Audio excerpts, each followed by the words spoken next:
सर्वचिंतन news. Bharat माता की पाकिस्तान मुर्दाबाद, पाकिस्तान मुर्दाबाद। भारत माता की, भारत माता की।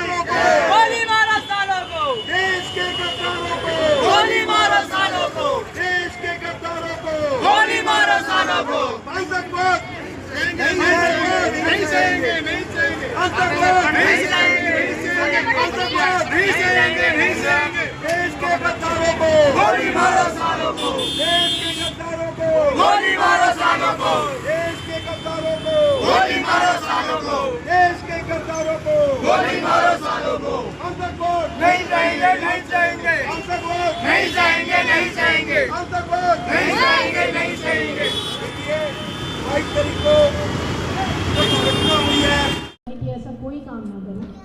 बाकी जो किया जा रहा है वो सरकारें कर रही हैं, इंटरनेशनल लेवल पे हो रहा है। सारी कंट्रीज, सारा इंटरनेशनल सपोर्ट इंडिया के साथ है। यहाँ तक कि बांग्लादेश और चाइना तक ये कमेंट करने पर मजबूर हो गए हैं कि ये पाकिस्तान ने गलत किया। तो इट मीन्स कि जो चल रहा है वो अपने तरीके से, उसको समय लगेगा ठीक होने में, पर हमारा ये फ़र्ज़ बनता है कि हम इस तरह का कोई काम ना करें कि जिससे कि हमें आपस में फूट डले, आपस के अंदर हिंदू मुस्लिम्स में, वो भी हमारे। सर, जिस प्रकार से आज देश के अंदर एक रोज़ देखने को मिल रहा है, क्योंकि पाकिस्तान की तरफ से जिस तरह से आतंकवाद के द्वारा हमला किया गया है, आतंक फैलाने की कोशिश की जा रही है। पूरे भारतीय की बात करें तो देश के अंदर आज आंकड़ों के साथ साथ कहीं ना कहीं पाकिस्तान और आतंकवाद का पुतला भी दहन किया जा रहा है। क्या लगता है, इससे क्या मैसेज पहुँच रहा है? देखिए, पाकिस्तान और आतंकवादियों ने मिलकर जिस प्रकार से पहलगाम में काराना हरकत की है और 79 लोगों पर हथियारों से गोली चलाकर उनकी हत्या की है। लोगों में गुस्सा है, रोष है, वो अपना गुस्सा रोष प्रकट करना चाहते हैं और साथ ही में सरकार को समर्थन भी देना चाहते हैं कि सरकार जो भी बड़े से बड़ा कदम उठाएगी, देश की जनता, चाहे युवा है, चाहे जवान है, चाहे किसान है, चाहे व्यापारी है, चाहे अमीर है, चाहे गरीब है, चाहे सभी दल के लोग हैं, विचार अनेक हो सकते हैं, लेकिन आज पूरा देश, सभी पार्टियां इकट्ठे होकर के देश हित में एकजुट है। और हम पाकिस्तान को संदेश देना चाहते हैं कि ये जो कायराना हरकत की है, आपने पहले भी ऐसे हरकतें की हैं और उसका आपने रिजल्ट भुगता है, चाहे 48 हो, चाहे 65 हो, चाहे 71 की लड़ाई हो, चाहे कारगिल की लड़ाई हो। पाकिस्तान को हमेशा मुँह की खानी पड़ी है, अब भी वो मुँह की खाएंगे। उनका पानी बंद कर दिया गया है। पहले वो कटोरा लेके विश्व में घूमते थे कि हमारे को कुछ पैसे दे दो, देश चलाना है। अब वो पूरे विश्व में कहेंगे पानी का टैंकर भर दो, पानी का टैंकर भर दो। इन लोगों का यही इलाज है। और ये कोई गुंडे नहीं है, ये कायर लोग हैं। जो ताकतवर आदमी होता है वो सामने से लड़ता है, और पाकिस्तान हो चाहे उनका आतंकवादी हो, कायर लोग हैं, 79 लोगों पर वार करते हैं। अब समय आ गया है इनको समाप्त करने का। हम भारत सरकार के साथ हैं। मैं धन्यवाद करना चाहता हूँ अनंत फाउंडेशन का, उनके सभी साथियों का, जिन्होंने मिलकर के आज यहाँ पे कैंडल मार्च का कार्यक्रम किया और आतंकवाद का पुतला फूका। इसी प्रकार के कार्यक्रम देश के अंदर, लोगों के अंदर देश भावना जगाते हैं। हम सबको लोगों को एकजुट होकर के रहना है और देश की अस्मिता से जो भी लड़ेगा उसके खिलाफ खड़ा होना है। ये हमारी लड़ाई है। पाकिस्तान की तरफ से गृह मंत्री जो है पाकिस्तान के, उनकी तरफ से मैसेज दिया गया था कि भारत अगर अटैक करता है तो उसका जवाब दिया जाएगा। पहले क्यों कभी जवाब दिया उन्होंने? जवाब हमेशा हमने दिया है। हमने तो पानी बंद कर दिया।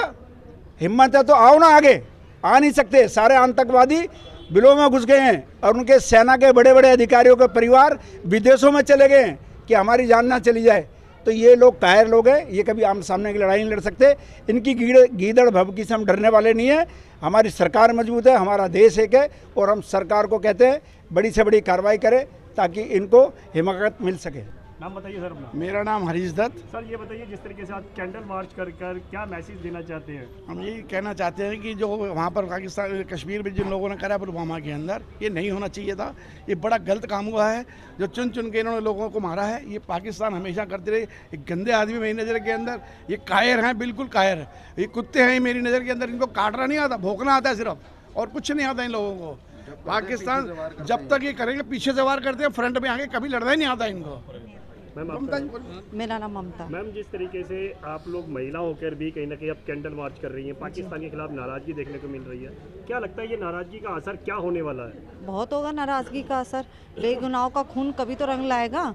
उन्होंने इतनी गंदी हरकत करी है, ये बेगुनाहों का खून बहा के, उनको मार कर, उन्होंने अपना जो शर्म वाली बात है। बहुत निंदा करते हैं हम इस बात की और भारत सरकार से उम्मीद और भरोसा है कि वो इसका करारा जवाब देगी। मगर यहाँ पर बात करें जिस तरीके से कहते हैं जो पर्यटकों को मारा गया है जी, ऐसा कार्य घिनौना कार्य जो है वो उनको नहीं करना चाहिए था, मगर फिर भी आतंकवाद जो है वो भी लगातार पनपता नजर आ रहा है। तो उनको तो शरण मिल रही है ना, आतंकवादियों को तो शरण मिल रही है, तो वो पनपेंगे क्यों नहीं? अगर उनके आका हैं उनसे अपने समर्थन छीन लेंगे तो उन्हें अपनी ज़मीन दिख जाएगी ना। तो यही तो भारत को करना है अब, और हमें मोदी जी पे पूर्ण विश्वास है कि वो उनकी ज़मीन छीन कर दिखाएंगे।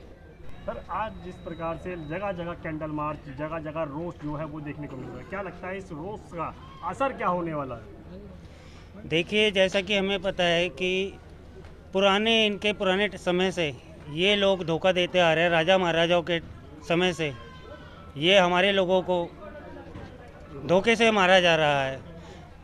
मेरी मोदी जी से यही मेरा निवेदन है कि जिस तरह से इजराइल सोच रहा है, इजराइल अपनी जनता के लिए काम कर रहा है, उसी तरीके से हमें भी सोचना होगा। पानी बंद करने से किसी समस्या का हल नहीं है। जब तक यूथ को ताकत नहीं दी जाएगी इस देश के अंदर, यूथ को एक पावर नहीं दी जाएगी इस देश के अंदर, जब तक इसी तरह की घटना पूरे हिंदुस्तान में होती रहेगी। हम यही चाहते हैं आपके चैनल के माध्यम से कि यूथ को एक शस्त्र दिया जाए जो वो अपने घर पे रख सके और इस तरह की घटना का सामना कर सके।